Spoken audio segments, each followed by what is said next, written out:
Hello दोस्तों, आप सभी को मेरा प्यार भरा नमस्कार। मैं आशीष आप सबका स्वागत करता हूं आपके अपने पसंदीदा चैनल एक लक्ष्य एकेडमी में। तो दोस्तों, ये हमारा प्रयास है आप लोगों के संघर्ष से लेकर सफलता की ओर, जिसमें कि आज हम लेकर आए हैं ज्योग्राफी उफ भूगोल की घटना सीरीज़ में नेक्स्ट वीडियो, और इसका टॉपिक है सिंचाई एवं नहरें। सो दोस्तों, ऐसे हम जानते हैं कि भारत की जो स्थिति है वह उपोष्ण जलवायु क्षेत्र में पाई जाती है। उपोष्ण पश्चिम हिमालय, उत्तर प्रदेश, उत्तर पूर्व असम और मेघालय और दक्षिण के कुछ भागों को छोड़कर देश का जो अधिकांश क्षेत्र है वह उच्च तापीय मंडल में पाया जाता है। ठीक है दोस्तों, और जैसे हम जानते हैं कि ऊंचा तापमान होने की वजह से इन क्षेत्रों में वाष्पीकरण और वाष्पोत्सर्जन भी अधिक होता है। ठीक है, इस प्रकार जो फसलें बोई जाती हैं उनकी नमी को पूरा करने के लिए सिंचाई की आवश्यकता होती है। अब भारत में जो सिंचाई है वह उसका जो प्रमुख साधन है वह नलकूप है, जिसको आप कहते हो ट्यूबवेल। ठीक है दोस्तों, इससे लगभग 46.2% शुद्ध सिंचित क्षेत्र में योगदान मिलता है। ठीक है दोस्तों, इसके अलावा भारतीय सिंचाई परियोजना को 3 भागों में बांटा गया है। किस किस में?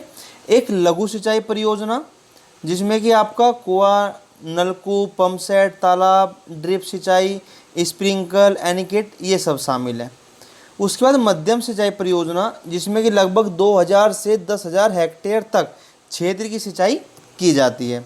तीसरा है वृहद सिंचाई योजना, जिसके तहत आप ये कह सकते हैं कि 10,000 हेक्टेयर से अधिक जो क्षेत्र हैं उनकी सिंचाई इस परियोजना के तहत की जाती है।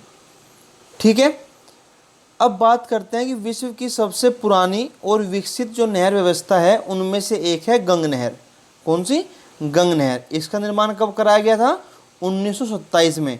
किसके द्वारा? श्री गंग सिंह के द्वारा। और यह जो नहर है यह सतलज नदी से फिरोजपुर के निकट हुसैनी वाला से निकाली गई है। ठीक है दोस्तों, इसके अलावा अगर बात करें तो प्रायद्वीपीय भारत में जो सिंचाई का एक प्रमुख साधन है वह है तालाब। क्या दोस्तों? तालाब। चलिए इन्हें कुछ बारीकी जानकारियों के साथ क्वेश्चन शुरू करते हैं। क्वेश्चन नंबर 1, नीचे 2 वक्तव्य दिए गए हैं, एक को कथन और दूसरे को कारण कहा गया है। पहला कथन क्या है कि प्रायद्वीपीय भारत में सिंचाई का एक प्रमुख साधन तालाब है। बिल्कुल सही है, हमने अभी अभी इसको पढ़ा। दूसरा, प्रायद्वीपीय क्षेत्र की अधिकांश नदियां मौसमी हैं। तो प्रायद्वीपीय क्षेत्र की अधिकांश नदियां मौसमी हैं। बिल्कुल ठीक है भाई, अधिकांश नदियां मौसमी हैं। मौसमी का मतलब कि जो मौसम आने पर ही इनमें पानी मिलता है, अदरवाइज ये आपको सूखी मिलेंगी। तो आपका इसमें जो कथन है वह भी सही है और जो इसमें आपका कारण है वह भी सही है। इसके लिए आपका जो ऑप्शन है वह ए ऑप्शन इसका करेक्ट आंसर हो जाएगा। ठीक है दोस्तों, चलिए क्वेश्चन नंबर 2, भारत के संदर्भ में निम्नलिखित में से कौन सा कथन सही नहीं है? देश के लगभग 1/3 क्षेत्र में वर्ष भर में 750 मिलीमीटर से अधिक वर्षा होती है। देश में सिंचाई का प्रमुख स्रोत कुएं हैं। कछारी मृदा देश के उत्तरी मैदानों की प्रमुख कठोर प्रकार की मृदा है। पर्वतीय क्षेत्र विदेश के पृष्ठीय क्षेत्रफल का लगभग 30% बैठता है। तो अगर हम बात करें जो 2014 और 15 के आंकड़े आए थे उनके अनुसार अगर बात करते हैं तो सिंचाई का जो प्रमुख स्रोत है वो कुएं नहीं है, वो कुएं नहीं हैं, वे आपके हैं नलकूप। क्या है? नलकूप। ठीक है दोस्तों, इसलिए बाकी जो 3 हैं वे आपके सही हैं। आपका जो बी है यह गलत है, क्योंकि सिंचाई का प्रमुख स्रोत कुएं ना होकर आपके नलकूप हैं, जो कि हमें आंकड़े मिले हैं 2014 और 15 के वर्ष में। ठीक है, चलिए नेक्स्ट क्वेश्चन नंबर 3, निम्नलिखित राज्यों में से किसमें सिंचाई के अंतर्गत कुल कृषि क्षेत्र 2011 का प्रतिशतांश सर्वाधिक है? निम्नलिखित राज्यों में से किसमें सिंचाई के अंतर्गत कुल कृषि क्षेत्र 2011 का प्रतिशतांश सर्वाधिक है? तो किसका है दोस्तों? मध्य प्रदेश, महाराष्ट्र, उत्तर प्रदेश, हरियाणा। बताइए। तो ये आपके जो 2011 का प्रतिशतांश है वह आपका जो आंकड़े हमारे पास 2014 और 15 में आए थे उनके बिहाफ पर अगर बात करते हैं तो वह है आपका हरियाणा। क्या है? हरियाणा। ठीक है। चलिए क्वेश्चन नंबर 4। भारत में सर्वाधिक सिंचाई विस्तार प्रतिशत वाला राज्य कौन सा है? पंजाब, उत्तर प्रदेश, हरियाणा, मध्य प्रदेश। बताइए। तो ये आपका कौन सा है दोस्तों? अगर बात करें तो उस समय हमारा था पंजाब। ठीक है। अगर हम आज की बात करते हैं तो आज आपका जो उत्तर प्रदेश है वह भारत में सर्वाधिक सिंचाई विस्तार वाला राज्य है। कौन सा? उत्तर प्रदेश है। कौन सा है दोस्तों? उत्तर प्रदेश। ठीक है। चलिए नेक्स्ट, जीवन रक्षक अथवा बचाव सिंचाई इंगित करती है किसको? लगातार पानी का बहाव को, क्रांतिक संवर्धी अवस्था पर सिंचाई, PWP सिंचाई, गीला करना फिर सुखाना। जीवन रक्षक अथवा बचाव सिंचाई को इंगित करती है क्या? लगातार पानी का बहाव, क्रांतिक संवर्धी अवस्था पर सिंचाई, PWP सिंचाई या गीला करना और फिर सुखाना। तो दोस्तों PWP that means permanent wilting point. क्या है? Permanent wilting point. जो PWP सिंचाई है यह जीवन रक्षक और बचाव सिंचाई को इंगित करती है। ठीक है। इसमें क्या होता है कि जो परमानेंट विल्टिंग पॉइंट होते हैं वे जमीन के अंदर पानी की उस मात्रा को इंगित करता है जिसे पौधे अपने उपयोग के लिए प्राप्त नहीं कर पाते। इस अवस्था में वे मुरझाने लगते हैं। ऐसी स्थिति में सिंचाई अति आवश्यक हो जाती है। मतलब कि उस स्थिति में सिंचाई जब मतलब पौधों के जीवन की बात आ रही हो, भाई मिलेगा बच जाएंगे वरना वे मर जाएंगे, इसलिए इसको बोला है जीवन रक्षक एवं बचाव सिंचाई। क्या करता है? PWP permanent wilting point. ठीक है। चलिए क्वेश्चन नंबर 6। सूक्ष्म सिंचाई की पद्धति के संदर्भ में निम्नलिखित में से कौन सा कथन सही है? मृदा से उर्वरक या पोषक हानि कम की जा सकती है।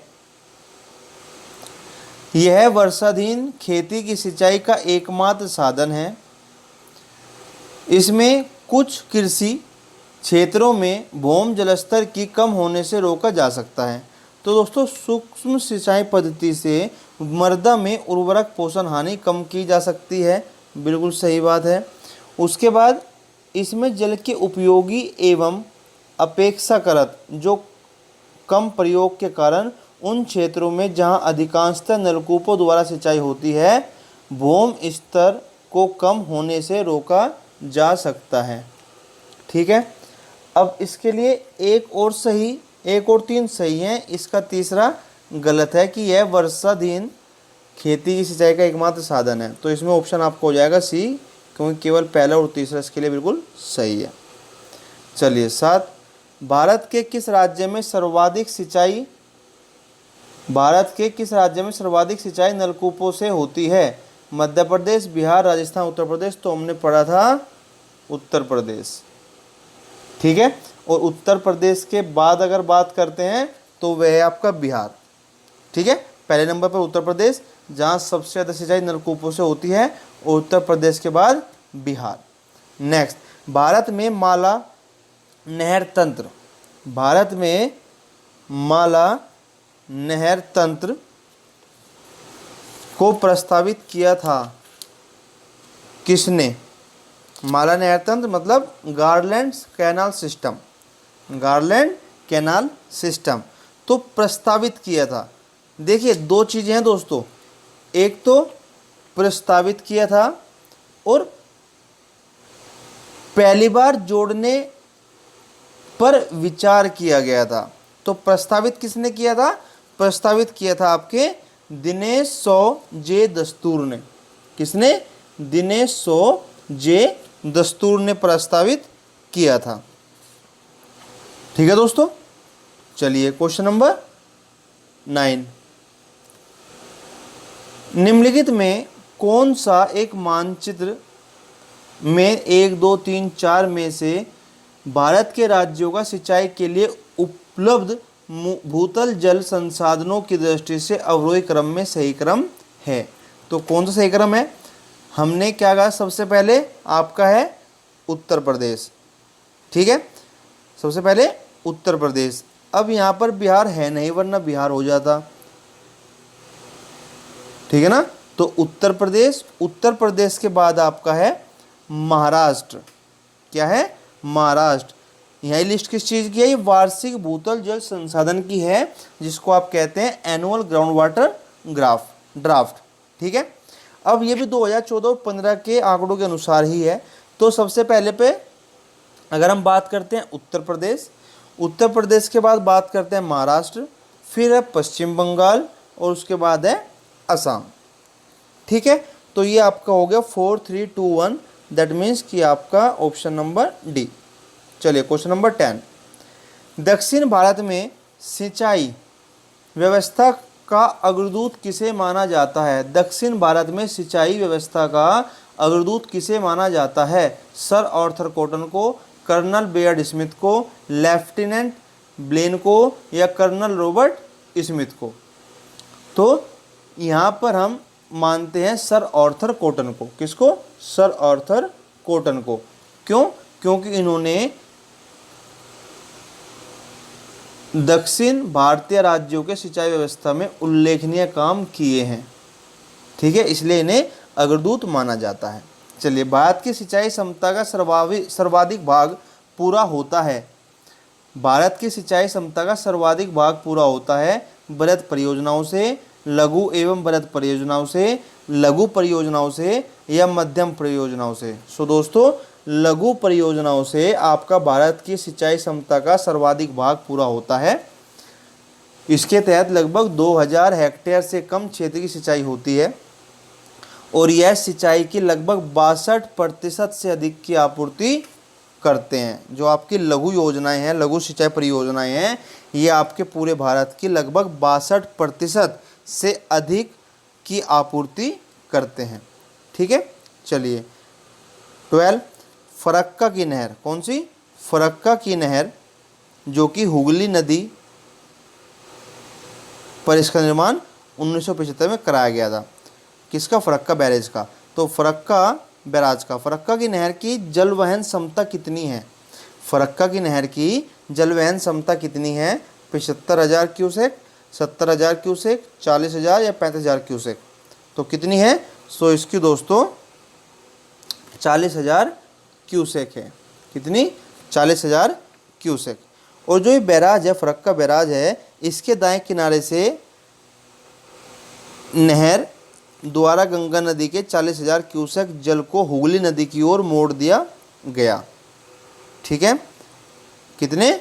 40,000 क्यूसेक को हुगली नदी की ओर मोड़ दिया गया है। चलिए नेक्स्ट, मंगलम सिंचाई परियोजना है कहाँ पर? आंध्र प्रदेश में, तमिलनाडु में, केरल में, पश्चिम बंगाल में।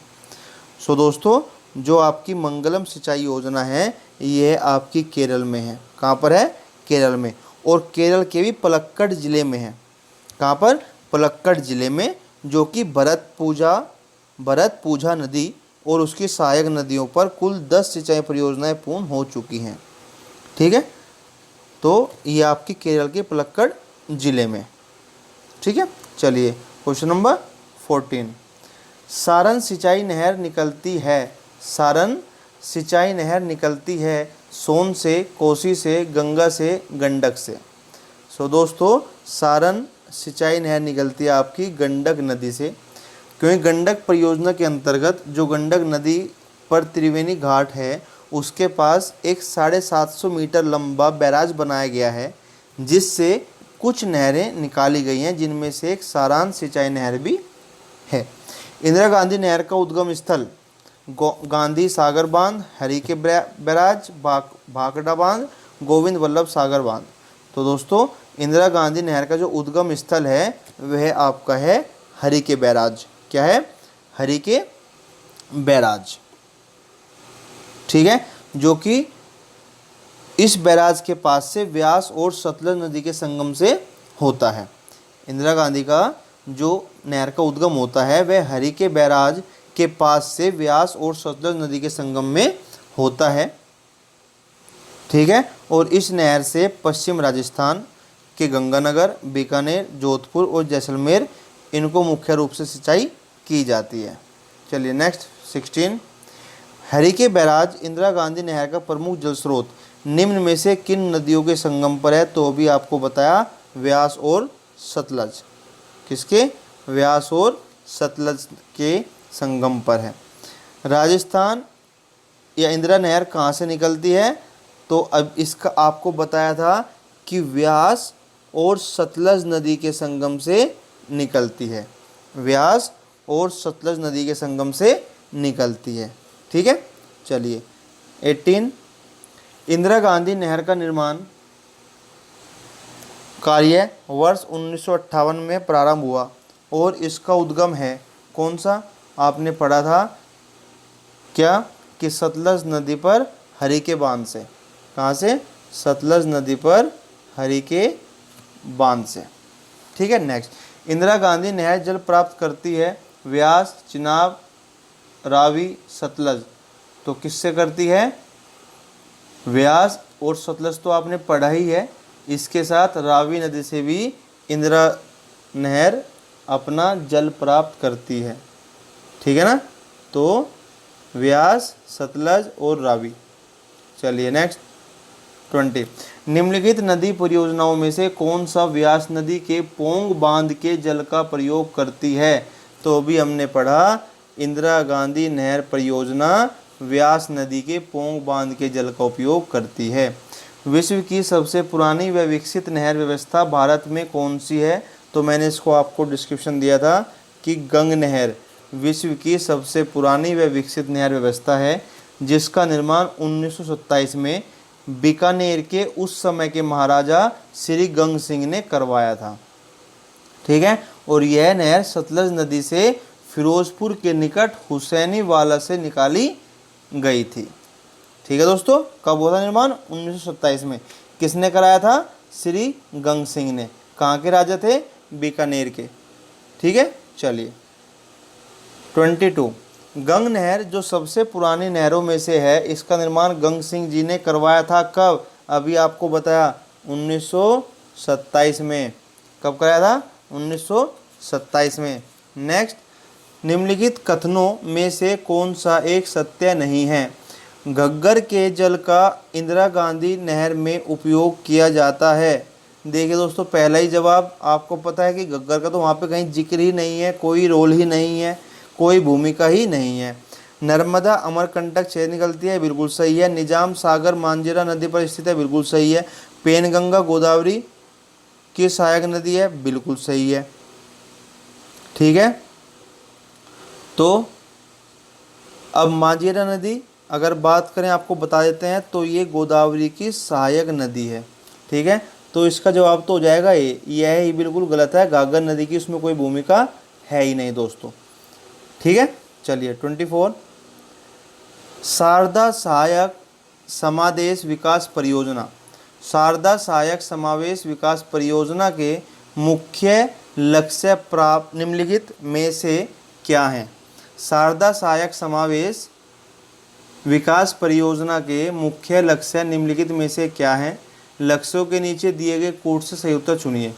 कृषि उत्पादन बढ़ाना है, बहु वसूली खेती द्वारा भूमि उपयोग के प्रारूप को बदलना है, या भू प्रबंधन का सुधार है। तो दोस्तों ये तीनों ही बिल्कुल सही हैं, इसलिए इसका ऑप्शन हो जाएगा डी। क्वेश्चन नंबर 25, निचली गंगा नहर का उद्गम स्थल गंगा पर है। निचली गंगा नहर का उद्गम स्थल गंगा पर है। कहाँ पर? हरिद्वार में, नरोरा में, बरेली में, कानपुर में। सो दोस्तों जो निचली गंगा नहर का उद्गम स्थल है वह है आपका नरोरा में। ठीक है, नरोरा कहाँ पर है? नरोरा है आपका बुलंदशहर में। कहाँ पर? बुलंदशहर में। ठीक है, निचली गंगा नहर का उद्गम स्थल कहाँ पर है? बुलंदशहर के नरोरा में। और इसका जो निर्माण कार्य पूरा किया गया था वह 1878 ईस्वी में कर दिया था। कब? 1878 में इसका निर्माण कार्य पूरा हो चुका था। चलिए नेक्स्ट, निम्नलिखित नहर प्रणालियों में किसमें बिहार के क्षेत्र में सिंचाई होती है? निम्नलिखित नहर प्रणालियों में किससे बिहार के क्षेत्र में सिंचाई होती है? ऊपरी गंगा नहर, त्रिवेणी नहर, शारदा नहर, पूर्वी यमुना नहर या उपरोक्त में से कोई भी सही नहीं है, सारे सही हैं। सो दोस्तों इसका जो उत्तर होगा त्रिवेणी नहर होगा। क्या होगा? त्रिवेणी नहर। क्यों? क्योंकि त्रिवेणी नहर से बिहार के क्षेत्र में सिंचाई होती है। और यह कौन सी परियोजना से संबंधित है? यह आपकी चंदन सिंचाई परियोजना से संबंधित है। जो आपकी त्रिवेणी नहर है यह चंदन सिंचाई परियोजना से संबंधित है और यह पश्चिमी चंपारण जिले में स्थित है। तो यहाँ पर आपको 4 सवालों के जवाब मिलते हैं। पहला तो मिल गया कि बिहार के क्षेत्र में सिंचाई होती है किससे? त्रिवेणी नहर से। त्रिवेणी नहर किस परियोजना का हिस्सा है? यह चंदन सिंचाई परियोजना से संबंधित है। कहाँ पर स्थित है? पश्चिमी चंपारण जिले में स्थित है। ठीक है। चलिए 27, हरियाली एक नई योजना है द्वितीय हरित क्रांति लाने के लिए, बंजर भूमि के विकास के लिए, मरुस्थल के नवीनीकरण के लिए, वनीकरण के लिए या गोचर भूमि के विकास के लिए। तो दोस्तों ये आपका बंजर भूमि के विकास के लिए जन संग्रहण से संबंधित है। किससे? हरियाली आपकी बंजर भूमि के विकास के लिए संबंधित है। हरियाली योजना संबंधित है किससे? मृदा प्रबंधन से, वायु प्रबंधन से, फसल प्रबंधन से, जल प्रबंधन से। तो हरियाली जो आपको बताया कि यह बंजर भूमि के विकास के लिए जल संग्रहण से संबंधित है। तो मतलब जल प्रबंधन से संबंधित है, याद रखना। चलिए नेक्स्ट 29, एकीकृत जल संभर विकास कार्यक्रम।